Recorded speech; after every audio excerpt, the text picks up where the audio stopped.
Marcus considered his existence an exercise in precise calibration. His apartment, a labyrinth of stacked volumes and annotated papers, hummed with the silent industry of a historian dedicated to the forgotten. He valued the quiet, the predictable rhythm of research and analysis, the verifiable facts that underpinned his world.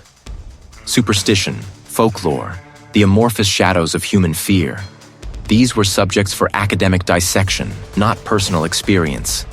His current project, a meticulous deconstruction of medieval agricultural practices, filled his days with a comforting certainty. The arrival of the official letter, thick and cream-colored, was an unwelcome disruption. It bore the crest of a legal firm he did not recognize. Marcus, accustomed to the predictable flow of scholarly correspondence, regarded it with mild irritation before slitting the envelope. Inside, a brief formal note from an estate lawyer informed him of a distant relative's passing and his unexpected inheritance. Blackwood Manor. He recalled the name from obscure regional histories, a property steeped in local legend. Tales of inexplicable misfortune, of inhabitants driven to despair, of a pervasive chill that settled deep into the bones. Marcus had dismissed them as the colorful embellishments of an agrarian community with too much time on its hands. Now, the manor was his. A subsequent meeting with the estate lawyer, a man whose tailored suit seemed ill-suited to the dusty air of Marcus's study, confirmed the details. The property is extensive, the lawyer stated, his voice carefully neutral, and remote. The previous occupant, a distant cousin, passed without issue. You are the sole remaining heir. He offered no further explanation for the cousin's demise, merely a tight-lipped expression. Marcus noted the lawyer's reluctance to meet his gaze when discussing the manor's history. A small detail he filed away as professional discretion rather than anything supernatural. Weeks later, Marcus found himself driving a hired vehicle down a road that narrowed progressively, shedding its tarmac skin for a rough gravel track. The landscape grew increasingly desolate, the trees crowding the edges of the road like silent, watchful sentinels. The air, crisp and biting, carried the scent of pine and damp earth. He noted the precise coordinates on his GPS, a small act of control against the encroaching wilderness. Through a gap in the skeletal branches of an ancient oak, he caught his first glimpse of the frozen lake. A vast, flat expanse of gray-white ice, perfectly still, reflecting the low, bruised sky. It stretched to the horizon, an unmoving, silent presence that amplified the isolation of the surrounding land. Its unblemished surface seemed to absorb all sound, all movement, rendering the world around it strangely muted. Marcus felt a peculiar shiver, an involuntary response he attributed to the sudden drop in temperature. Finally, the track opened onto a sweeping, neglected drive. Blackwood Manor loomed, a monstrous silhouette against the fading light. Gabled roofs, sharp and angular, pierced the sky like broken teeth. Marcus killed the engine. The sudden silence was profound, broken only by the sighing of the wind through the eaves and the distant, almost imperceptible creak of the ancient structure. He sat for a moment, absorbing the sight. It was larger than he had anticipated, more formidable. A relic, certainly, but not necessarily malevolent. He gripped the steering wheel, his knuckles white. The air was heavy with the smell of damp stone, decaying leaves, and something else. A faint, musty odor that hinted at generations of dust and disuse.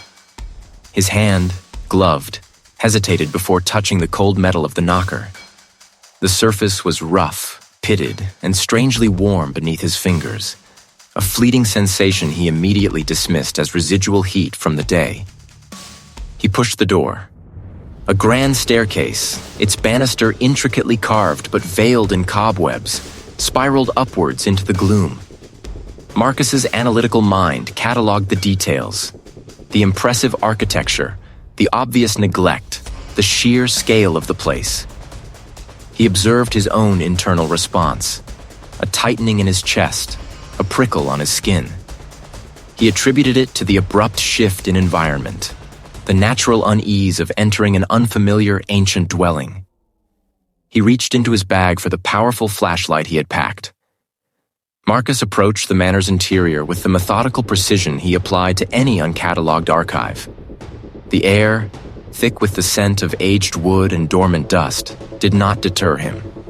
His boxes, filled with meticulously organized research, lined the grand, desolate hallway like silent sentinels. He had chosen the expansive library as his initial command center, its towering, empty shelves a promising canvas for his historical endeavors. He began by unpacking his most critical volumes: 18th century parish records, obscure local histories, and the collected correspondence of lesser-known regional gentry. Each book was placed with deliberate care, forming neat, accessible stacks on the immense oak table that dominated the room. The rhythmic rustle of paper and the soft thud of books settling provided a comforting counterpoint to the house's pervasive silence. Marcus considered the task a necessary act of reclamation, imposing order upon a space that had clearly forgotten it. Not a gradual chill, but an abrupt pocket of cold air that seemed to coalesce near the fireplace, though no fire had been lit in decades. He paused, rubbing his forearms. The old structure, he reasoned, was simply prone to drafts. The stone walls were thick, but the windows, though grand, were ancient. He made a mental note to investigate the seals. He froze, head cocked. The sound was fleeting, indistinct, like dry leaves skittering across a distant pavement. Marcus attributed it to the house settling, the groan of old timbers, or perhaps the wind whistling through a loose pane. He was a man of verifiable facts, and audible phenomena without clear origin were simply atmospheric noise. He resumed his task, a slight frown creasing his brow. He worked late into the evening, fueled by strong black coffee from his thermos. He rose to stretch, his gaze drifting towards the enormous bay window. Beyond the smudged glass, the vast white expanse of the frozen lake shimmered faintly under the nascent moonlight, a stark, unmoving sheet of ice that seemed to anchor the manor to its isolated position. It was a beautiful, desolate sight, one that underscored the sheer remoteness he had sought.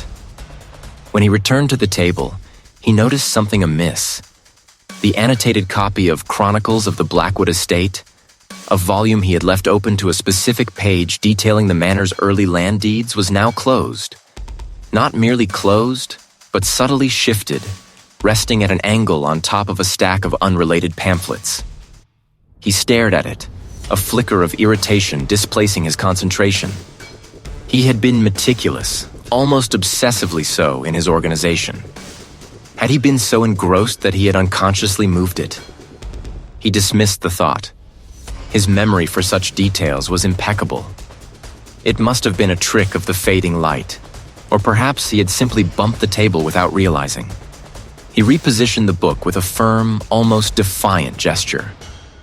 The following morning, the pattern of subtle disturbances continued. A pen, left precisely beside his notebook, had migrated to the far edge of the table. Marcus meticulously reordered them, his rationalizations growing more complex. The pen had rolled. The papers, he surmised, had been disturbed by a faint, imperceptible tremor from the old house. He found himself checking the locks on the heavy library doors more frequently, a habit he recognized as unusual for him. It was an unexpected find, hidden with surprising ingenuity. Inside, nestled amongst cobwebs and desiccated wood shavings, he discovered a collection of brittle, leather-bound journals and a bundle of yellowed letters tied with a faded ribbon. They were not official documents, but personal writings. Their existence alone was a significant, unrecorded detail in the manor's history. He carefully extracted the topmost journal. The entries spanned decades, dating back to the late 18th century, detailing the daily life of a former owner, a certain Lady Eleanor. This was precisely the kind of primary source material he lived for. He began to read, his fingers tracing the delicate paper. Initially, the entries were mundane. Weather observations, household accounts, social calls. One feels observed. A presence, perhaps, beyond mere draft or fancy. They are not wind. They speak of things forgotten. Things the house remembers. Marcus, find my thoughts not my own, straying to paths Marcus did not intend. The objects shift. The chambermaid swears he tidied the parlor. My shawl, placed just so, now lies upon the floor. Marcus felt a prickle of unease, a sensation he immediately filed under atmospheric influence of historical texts. The woman was clearly suffering from some form of mental decline, perhaps brought on by isolation. The manor was certainly remote, overlooking that vast, silent, frozen lake. It was easy to imagine how one might succumb to delusion in such a place. He turned another page. The handwriting was almost illegible now, dissolving into a desperate scrawl. It hungers for memory. It hungers for me. The boundaries blur, the past intrudes. Marcus see them walking the halls, their eyes empty, their voices echoing the house's hunger. Marcus cannot leave. It will not let me. The entry abruptly ended, dissolving into a series of jagged, meaningless lines. Marcus stared at the page, the clinical detachment he usually maintained faltering. The journal dropped from his fingers with a soft, unsettling thud onto the table. The journal lay on the polished mahogany, a silent accusation. Marcus's gaze, sweeping the library, registered only the familiar lines of stacked volumes, the somber portraits, the dust motes dancing in the weak afternoon light. Yet the clinical detachment he usually maintained had fractured. The abrupt, meaningless scrawl at the end of the entry had been a disruption, an anomaly in a world he preferred to categorize and explain. He picked up the heavy book, placing it precisely back on its shelf, a small act of reasserting order. That night, the house seemed to sigh around him. It began subtly, a faint, almost imperceptible rustling that Marcus attributed to the old timbers settling, or the wind negotiating the vast, drafty corridors. It was not a language he recognized, nor did it possess any coherent cadence, but it was unquestionably vocal. He paused, pencil hovering over parchment, and listened. Silence. A shadow, darker than the already encroaching twilight, seemed to detach itself from the corner of the hallway and melt back into the wall. He turned sharply, but the space was empty. He attributed it to a draft, a peculiarity of the manor's ancient construction. He dreamt of an endless, winding corridor, its walls slick with an unseen moisture, its air heavy with the scent of damp earth and decay. From the floorboards, spindly gray tendrils seemed to writhe, reaching for his ankles. Determined to find a logical explanation for these escalating phenomena, Marcus redoubled his efforts in the manor's archives. He spent days immersed in dusty ledgers, brittle letters, and faded legal documents, tracing the lineage of the manor's previous owners. His initial skepticism, a foundational pillar of his academic identity, remained firm, but the sheer volume of peculiar details began to erode its edges. He discovered a disturbing pattern. The manor had a history marked by a disproportionate number of tragedies. No evidence was ever recovered. Further research yielded similar accounts. A reclusive academic found catatonic, muttering about the hunger of the stone. A prosperous industrialist who meticulously bricked up every window in the manor before disappearing entirely, his fortune untouched. The common threads were stark: prolonged isolation within the manor, followed by an inexplicable psychological deterioration, madness, disappearance, or suicide. These were not isolated incidents, but a recurring, unsettling correlation spanning centuries. His determination to rationalize was still present, a stubborn intellectual bulwark, but it was cracking. The house, he was beginning to perceive, possessed a peculiar sort of presence, an undeniable, pervasive quality that defied conventional explanation. The air itself seemed to thicken, to press in, carrying with it the faint metallic scent of old blood and something else. Something indescribably ancient and hungry. Marcus sat hunched over the heiress's diary, its brittle pages whispering beneath his fingertips. The ink, faded to sepia, still conveyed a chilling urgency. He had spent the morning poring over the final entries, searching for a rational explanation, a hidden door, a secret passage, anything that could account for her sudden disappearance. His determination, a rigid internal framework, refused to crumble, despite the gnawing unease that had taken root since his arrival. A faint scent, like dried lavender and damp linen, drifted into the study. It wasn't his scent. He paused, inhaling deeply, trying to place it. The manor was old, full of forgotten odors, he reasoned. He turned back to the diary, but the faint aroma lingered, now tinged with something metallic, like old blood, or perhaps just rust from an ancient hinge. He dismissed it as his imagination, a byproduct of the disturbing text. It was indistinct, a wavering transparency, like heat haze distorting the air, but it had the distinct outline of a slender arm, draped in what appeared to be a shimmering pale fabric. He froze, his breath catching. He swung his head around, but the space was empty, the air still. He pinched the bridge of his nose, a dull ache throbbing behind his temples. The incidents escalated. The air around him often felt heavy, thick, as if he were submerged in a different atmosphere. One evening, while preparing a solitary meal in the cavernous kitchen, the clatter of porcelain from the pantry made him jump. He moved cautiously, pushing open the heavy wooden door. Inside, a stack of dinner plates lay shattered on the flagstone floor, shards glittering under the bare bulb. He hadn't touched them. He hadn't even opened the pantry door since he'd arrived. It felt less like a prank and more like a deliberate act, a forceful statement from an unseen hand. He retreated to his study, the only room where he felt a semblance of control. The diary lay open. The room around him blurred. The scent of lavender and old blood intensified, overwhelming his senses. The heavy oak desk dissolved, replaced by a delicate writing table, its surface littered with scattered letters. The house. It demands its due. The vision intensified, the walls of the study shifting, becoming wallpapered in a faded floral pattern he hadn't seen before. Beyond the glass, a vast expanse of white, a frozen lake stretched into the gloom. He felt her desperation, her profound sense of entrapment, as if the very air in the room was pressing in on her, stealing her breath. She let out a silent scream, her mouth open, her face contorted in abject horror, but no sound escaped. Then, just as suddenly, the vision snapped back. Marcus was back in his study, the familiar oak desk solid beneath his hands. The air was still, save for the frantic beat of his own heart. The scent of lavender was gone.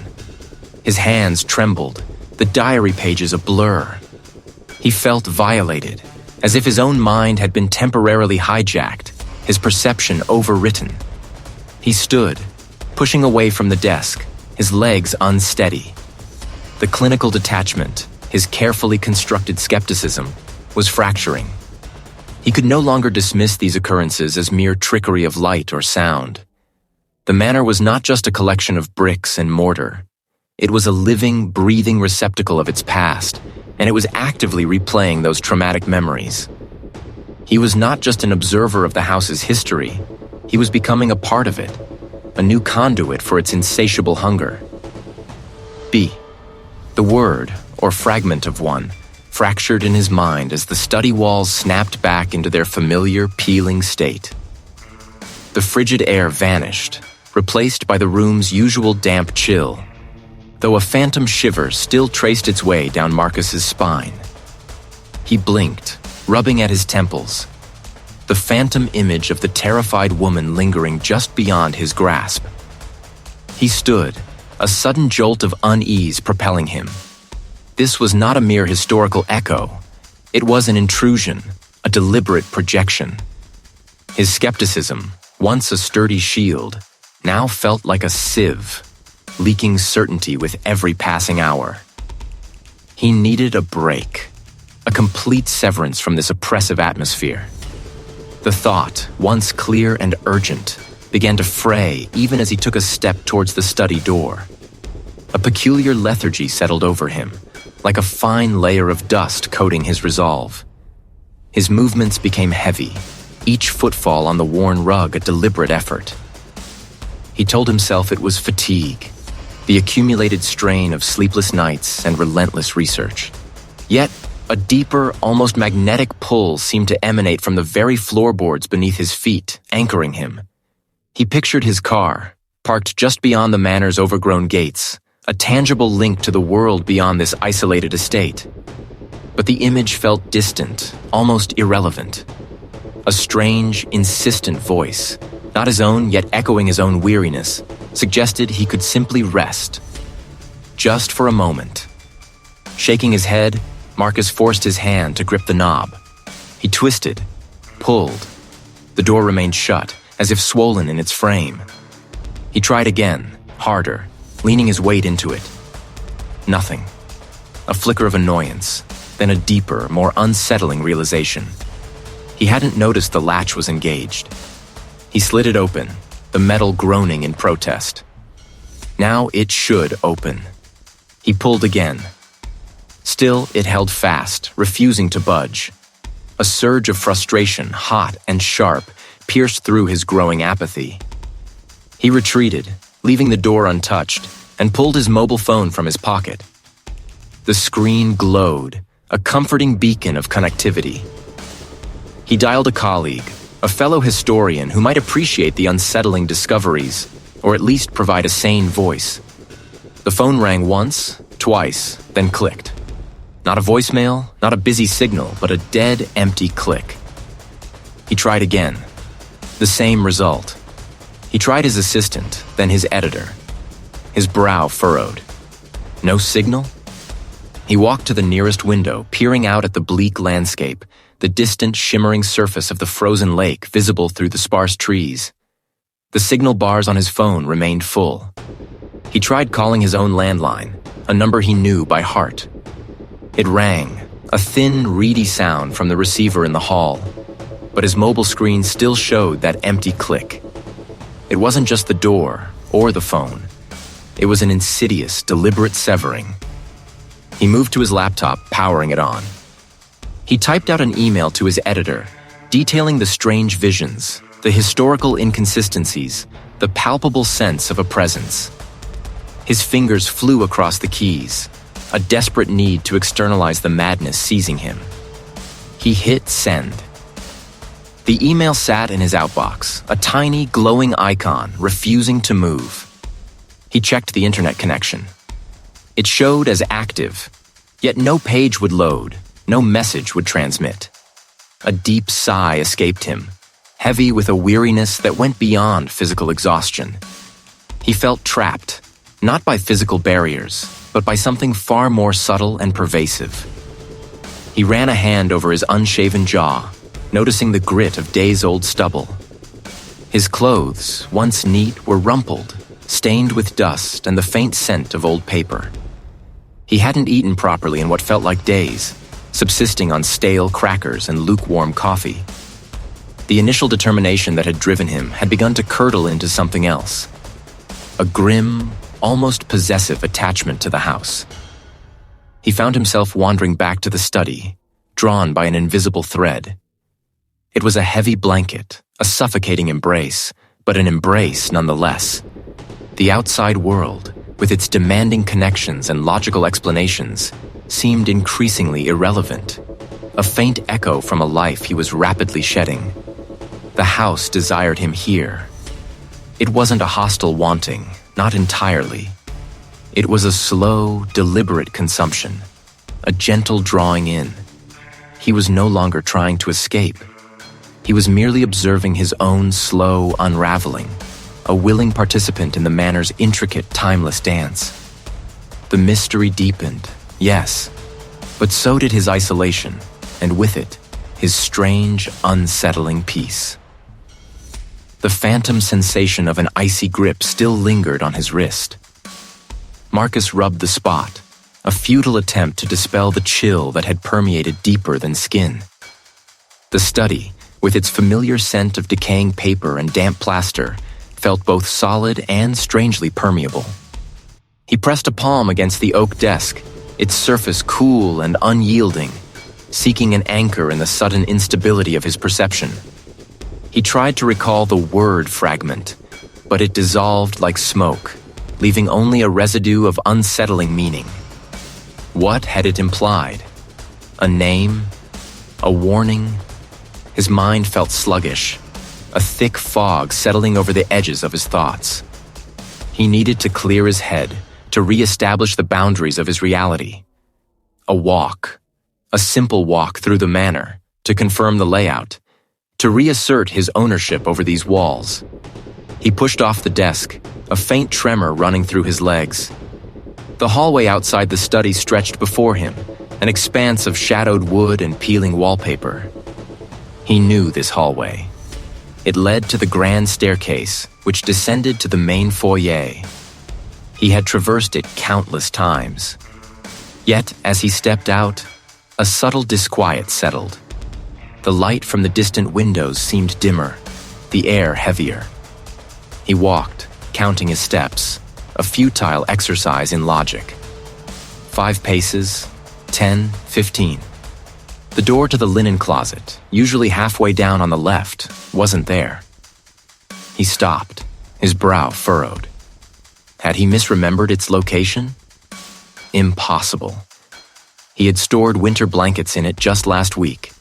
He retraced his steps, then walked forward again, slower this time, his gaze sweeping the wall. Nothing. Just an unbroken expanse of faded floral paper. He continued, determined to reach the staircase. He passed doors he didn't recall. A small, narrow one with an ornate brass handle he'd never seen. Another that appeared to be solid stone, incongruous with the manor's brick and timber construction. His breath hitched. This wasn't right. This wasn't his manor. Or was it? A fleeting image of a different hallway, lined with portraits of stern-faced men in archaic clothing, flickered in his mind. He shook his head, trying to dislodge it. Those were the previous residents from the historical records. Not him. He turned a corner he didn't remember existing, finding himself in a long, echoing gallery. He expected to see the overgrown gardens, the distant, skeletal trees of the estate. A bitter wind, carrying the scent of raw earth and something metallic, seemed to seep through the ancient glass. It was a frozen lake, utterly still and desolate, reflecting the muted sky like a tarnished mirror. Marcus stared, his mind struggling to reconcile the impossible. There was no lake on the estate. He had studied the maps, walked the perimeter. It felt real. Too real. He pulled back, his heart thrumming against his ribs. He spun around, trying to find his way back to the familiar, to the study, to anything he recognized. The gallery, which had seemed to stretch endlessly, now ended abruptly in a single heavy wooden door. He reached for the handle, his fingers fumbling. He pushed it open. Beyond was not a room, but a narrow, winding corridor, lit by a single flickering gas lamp. The air was thick with the smell of old stone and decay. He stepped inside, drawn by a morbid curiosity, a desperate need to understand. The corridor twisted and turned, each turn revealing another identical stretch of damp, moss-covered stone. Then he saw it. Wedged between 2 rough-hewn stones, almost hidden by a patch of black mold, was a small, leather-bound journal. He pulled it free, the leather flaking under his touch. It was waterlogged, but the pages, though brittle, were still legible. He opened it to a random page. The handwriting was spidery, frantic. The walls shift, they breathe. The house consumes my sense of direction, my very self. The manse twists the truth.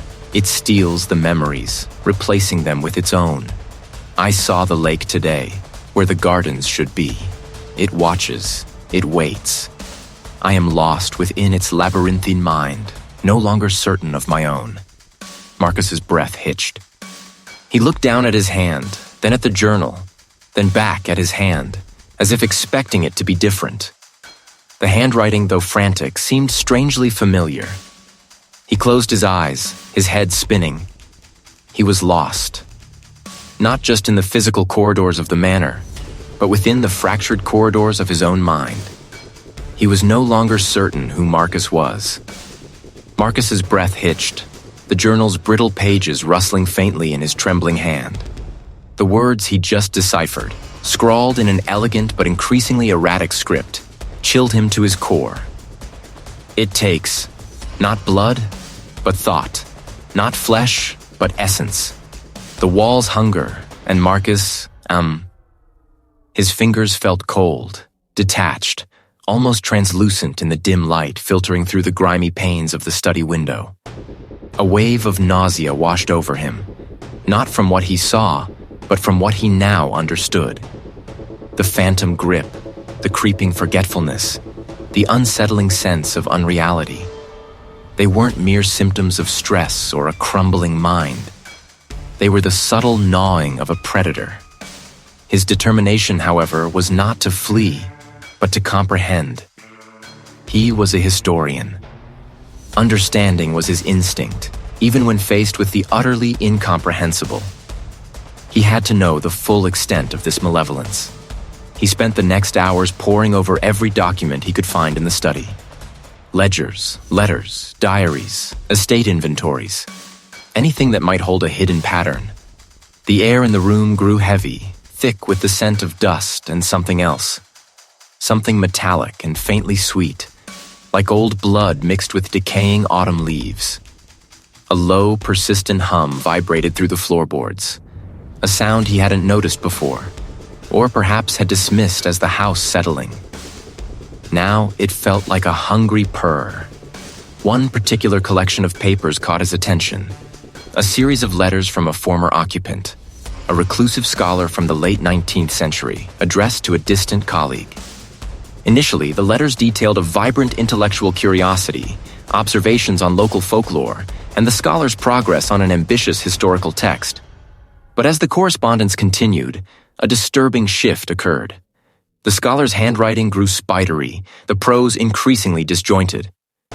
"My thoughts, they slip like water through a sieve," one letter read. "The manor, it watches, it listens. My recollections, once so vivid, now phantom wisps. The names of my own ancestors elude me. The frozen lake."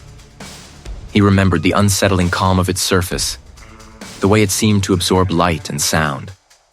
The scholar's letters continued, each entry a descent into profound mental erosion. "It feeds on my presence, on my very being.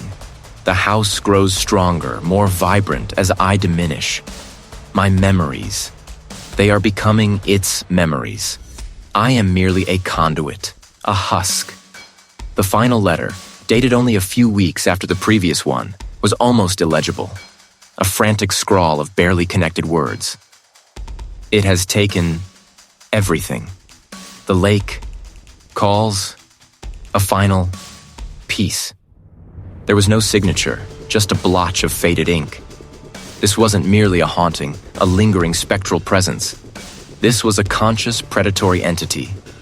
It consumed their memories, their sanity, their life force, growing stronger, more vital with each victim.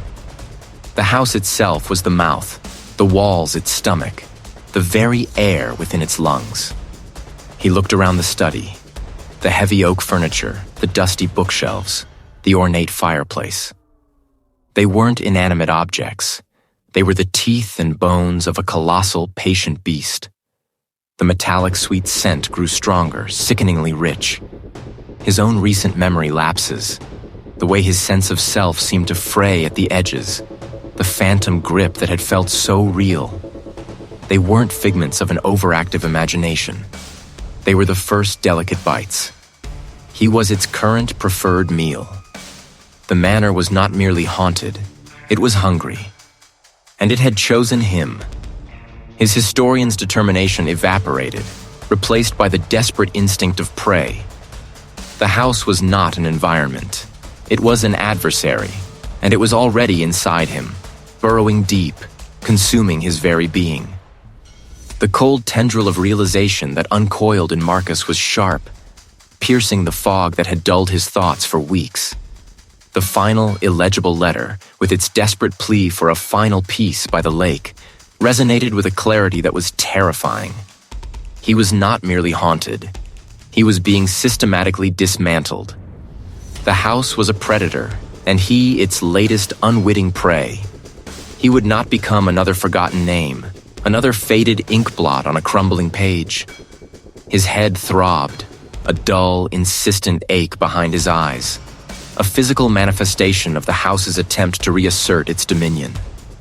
But the image of the frantic scrawl, the sheer terror etched into those last words, held him captive.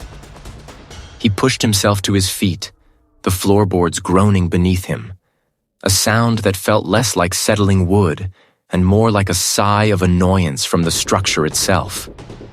His historian's instinct, long suppressed by the house's insidious influence, clawed its way back to the surface. He would search, not for ghosts, but for facts, for vulnerabilities. The library. It was the only place where the house's history, its true nature, might be laid bare. He ignored them, focusing on the heavy oak door that led to the library. Each step was an effort, as if the very air had thickened, pushing against him. The house pulsed around him, a low, resonant hum that vibrated in his teeth. It wanted him to stop, to surrender.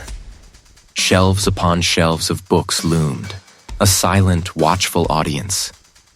He moved with a frantic urgency he hadn't known he possessed, pulling down volumes, sifting through their brittle pages. Old ledgers, diaries, architectural plans, local folklore collections, nothing. Or rather, everything felt tainted, warped by the house's presence, its narrative subtly altered. Then, a glint. Tucked away on a high shelf, behind a row of innocuous-looking poetry anthologies, he saw it. A small, leather-bound journal, its cover devoid of title or author. It was unlike any other book in the collection. Its leather felt coarse, almost alive, under his fingertips. He pulled it free, dislodging a cascade of dust. The journal was heavy, much heavier than its size suggested, and its pages were filled with a meticulous hand, not the frantic scrawl of the last letter, but a precise, almost scientific script. It detailed observations of the manor, not as a dwelling, but as a living entity. It spoke of its hunger, its absorption of temporal anchors, and its dependence on the reservoir. The handwriting shifted, growing more erratic as the entries progressed, mirroring the decline of its previous owner. He flipped through the pages, his breath catching in his throat. One entry, dated centuries ago, described a ritual of severing, a desperate attempt by an ancestor to break the house's hold. It required an object, a stone of true earth, taken from the deepest part of the frozen lake during the winter solstice, and then inscribed with specific sigils. The ritual, the journal claimed, was designed to ground the temporal anchor, to tether the house back to the physical world, to starve it of the memories it consumed, to render it inert. The author had failed. The final entries were a descent into gibbering madness, ending abruptly with a description of the lake's beckoning embrace. Marcus's fingers traced the faded ink, the words burning themselves into his mind. The frozen lake. The reservoir. It wasn't merely a place of final rest. It was intrinsically linked to the house's power, perhaps even its origin. The stone of true earth, an anchor against the house's temporal distortions. It was a terrifying prospect, an act of desperate magic, but it offered a path, a sliver of hope in the encroaching gloom. You will forget. You will return to us.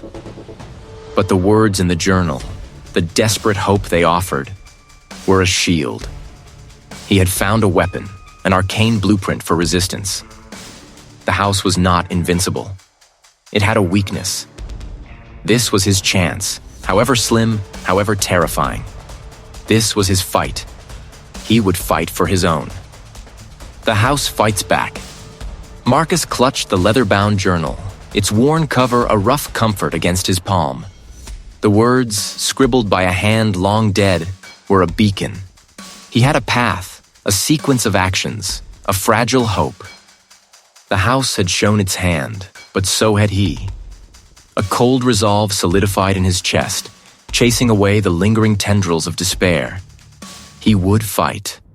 His first step, according to the journal, involved a specific ritual in the grand hall. As he pushed off from the wall, a low groan emanated from the floorboards beneath his feet. Not the settling of old timber, but something more deliberate. The air grew heavy, thick with the scent of damp earth and something acrid, like burnt metal. He moved towards the hall, the journal's instructions burning in his mind. The sound was not wind-driven.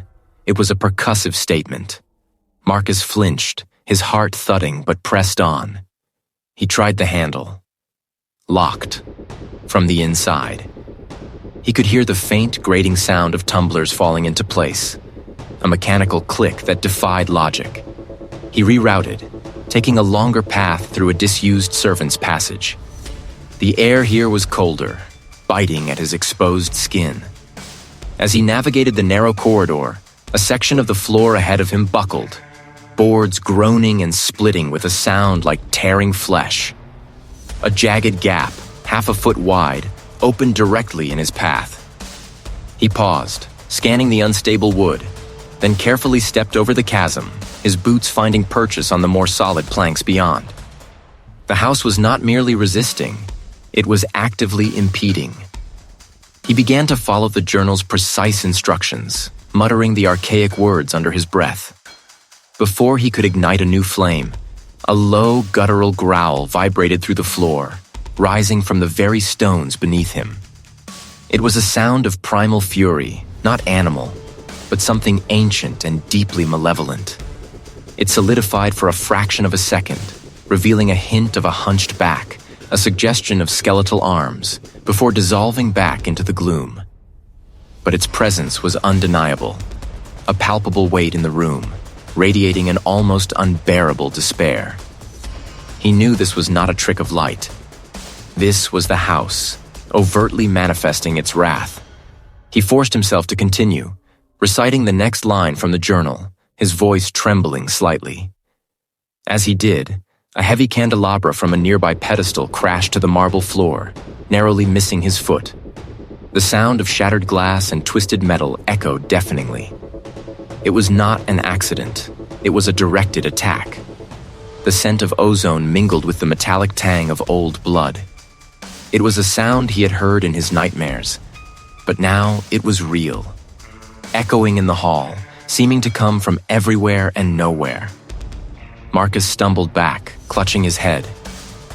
These were not mere memories.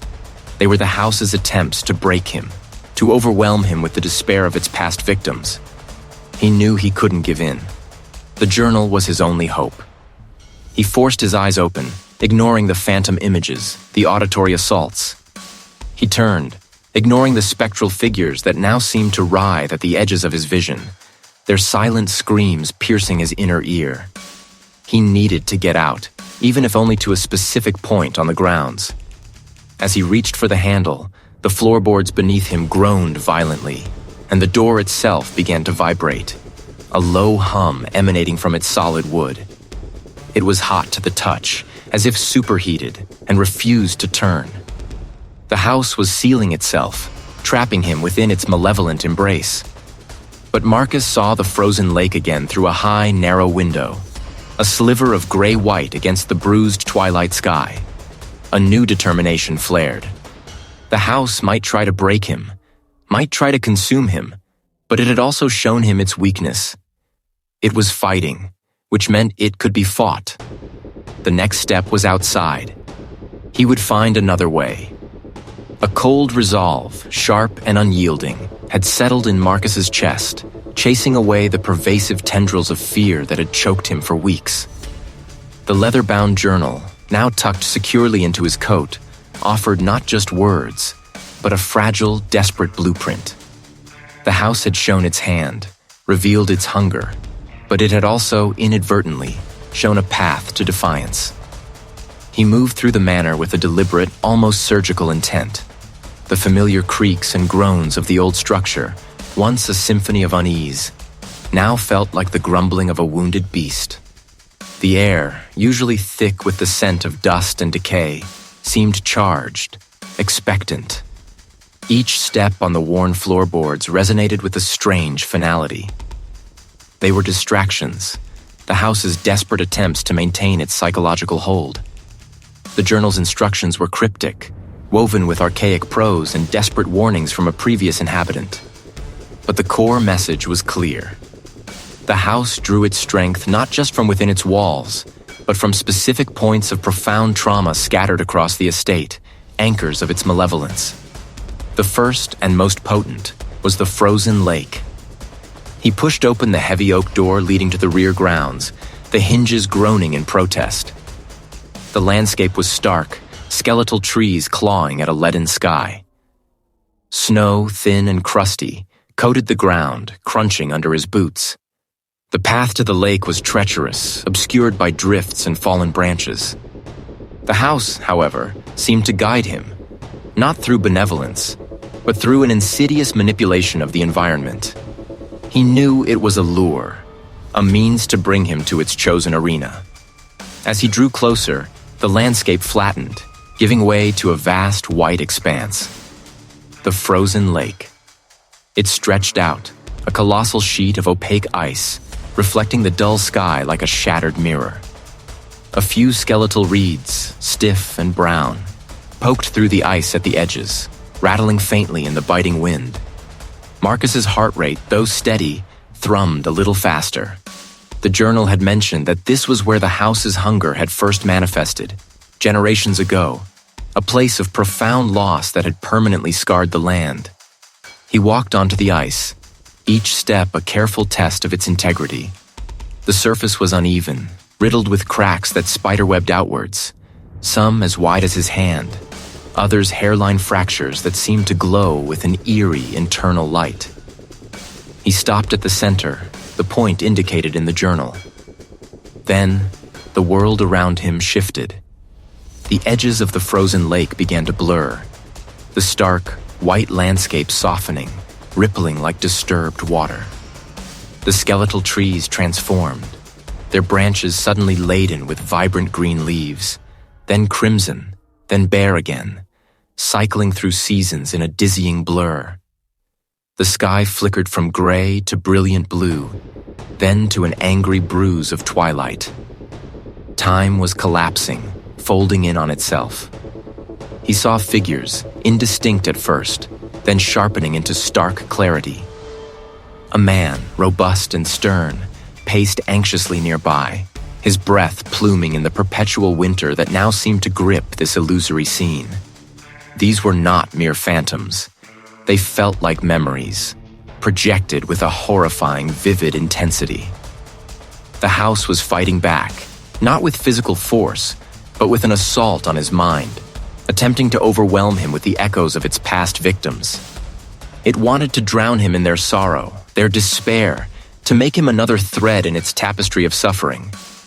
He felt a powerful urge to weep, a sorrow that was not his own, but a collective agony that seeped into his very being. He clutched the journal, its worn leather a grounding force. He had to remember his own purpose.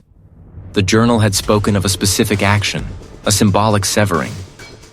He reached into his coat and pulled out the small, gnarled branch he had taken from the oldest oak on the estate, a branch that had been described as a conduit, a counterforce. The air around him hummed with an almost audible vibration. The ice beneath his feet began to groan, not with the sound of cracking, but with a deep, resonant moan, as if the lake itself was in agony. The phantom figures at the edge turned, their faces still indistinct, but their attention now fixed on him, a palpable weight of despair and anger. He was meant to break something, to disrupt the flow. A new memory, sharp and unbidden, flashed into his mind. his mother's face, etched with fear, a moment from his distant past, perfectly rendered, perfectly real. The house was trying to steal his present, to replace it with its own manufactured past, to make him believe this was his life, his pain. He focused, pushing through the psychic assault. His own memories were precious, his identity, his last defense. He would not surrender them. The impact was not a sound, but a concussive force that reverberated through his entire body. And then, the reveal. Within the expanding fissure, not dark water, but a dense, swirling vortex of iridescent, milky white motes began to rise, each mote a tiny, glittering fragment. They were not ice crystals. They were memories, countless and ancient, swirling upwards like a macabre, glowing dust. He saw faces, fleeting images of lives, snatches of emotions, fear, joy, sorrow, love, all being drawn upwards like sustenance into the very air. The house was not just feeding on memories, it was made of them, a living, breathing construct of stolen identity, and he had just struck at its very source. The battle was not just for his life, but for the very essence of who he was. Marcus moved with a deliberate, almost ritualistic pace. The air within the manor felt thicker than usual, a viscous, invisible medium that resisted his every step, clinging to his skin like a second, clammy garment. His focus was singular, honed by the cold resolve that had replaced the terror. The journal, a heavy weight against his chest, contained the desperate truth. The house, in its ancient, monstrous hunger, had a nexus, a point of vulnerable connection to the world beyond its suffocating embrace. And that nexus, the journal implied, was tied to the land, specifically, the body of water it overlooked. The journey through the manor was a gauntlet. Each corridor stretched, each door seemed to shift slightly, as if attempting to misdirect him. Familiar portraits on the walls twisted into leering parodies of their former selves, their eyes following him with malevolent glee. He felt the house trying to seep into his mind, offering tantalizing snippets of forgotten memories, not his own, but echoes of those it had consumed. A child's laughter, abruptly cut short. He pushed past them, his gaze fixed on the faint, ethereal glow of the moonlight filtering through the great hall's arched windows, a beacon towards the outside. He reached the heavy oak front door. It groaned, a deep, resonant sound that vibrated through the floorboards and up into his bones, a protest. With a grunt, he forced it open, stepping out into the frigid night. The air hit him like a physical blow, sharp and clean, momentarily shocking his system. The house behind him seemed to sigh, a long, drawn-out sound like wind through empty chambers, pregnant with thwarted malice. The path to the frozen lake was treacherous, covered in a fresh dusting of snow over slick ice. The wind, a biting whip, tore at his coat, but he welcomed the sensation. It was real, undeniable, unlike the illusory comforts and horrors of the manor. The lake itself stretched out, a vast, flat expanse of obsidian glass under the moon, reflecting the scattered stars in a dizzying array. It was still, silent, save for the occasional deep groan of the ice shifting beneath its own immense weight. The journal had spoken of a specific point, a spot where the house's influence was thinnest, where its roots in the earth were most exposed to the elements. Marcus walked onto the frozen lake, the ice groaning under his boots. This was pure, elemental, indifferent. He found the place. This was it. The journal described a specific action, a severing. It was not a physical weapon Marcus carried, but something more abstract. The house fed on memory and life force. What if the solution was to offer it something it couldn't digest, something that would poison it? Or perhaps to offer himself in a way that would alter the relationship, not as prey, but as a parasite. Marcus knelt, pulling the journal from his coat. His breath plumed in the frigid air. The pages fluttered, as if eager to reveal their final secret. The text, handwritten in a shaky script, spoke of a symbiotic relationship, a hunger that could be turned inward. The previous inhabitant, the journal's author, hadn't escaped. He had sought to become a part of it, but not as food, as a counterforce. The house, sensing his intent, began its final assault. The air above the frozen lake shimmered, and Marcus saw fleeting images. His own reflection, gaunt and terrified. Then the face of the manor's previous owner. Then a face he couldn't recognize, ancient and skeletal. He remembered the journal's final desperate instruction. Offer not what it desires, but what it fears. Nothingness. The ice beneath him began to crack, slowly at first, then with sharp splintering sounds that echoed across the vast stillness of the lake. It was screaming. Not with sound, but with an internal pressure that pressed against his skull, threatening to burst it open. He focused, not on fighting the house, but on emptying himself. He imagined himself dissolving, becoming one with the biting cold, the dark water, the silent ice. He was not giving the house memories, but an absence of them, a negative space, a vacuum. The ice splintered more violently. A spiderweb of cracks spread from his hands, radiating outwards across the lake. The hum from the manor intensified, becoming a piercing shriek in his mind. Then abruptly, mercifully, it ceased. A profound silence descended, broken only by the sharp metallic tang of the wind and the groan of the shifting ice. He pushed himself up, slowly. The malevolent pressure was gone. It was just a house. Or was it? They felt strangely numb, disconnected. But who was Marcus before this? The details were blurred, as if seen through frosted glass. He turned, walking back toward the path, no longer feeling the urgency of escape, but a detached curiosity. The manor awaited, silent now, an empty shell. Or perhaps not empty. Perhaps it had changed. And perhaps so had he. He was no longer afraid of the house. He was simply with it. The lake had not absorbed him, nor had the house. He was free, perhaps, but at what cost? He walked towards it, not as its prey, but as its new, silent, and terrifyingly altered guardian.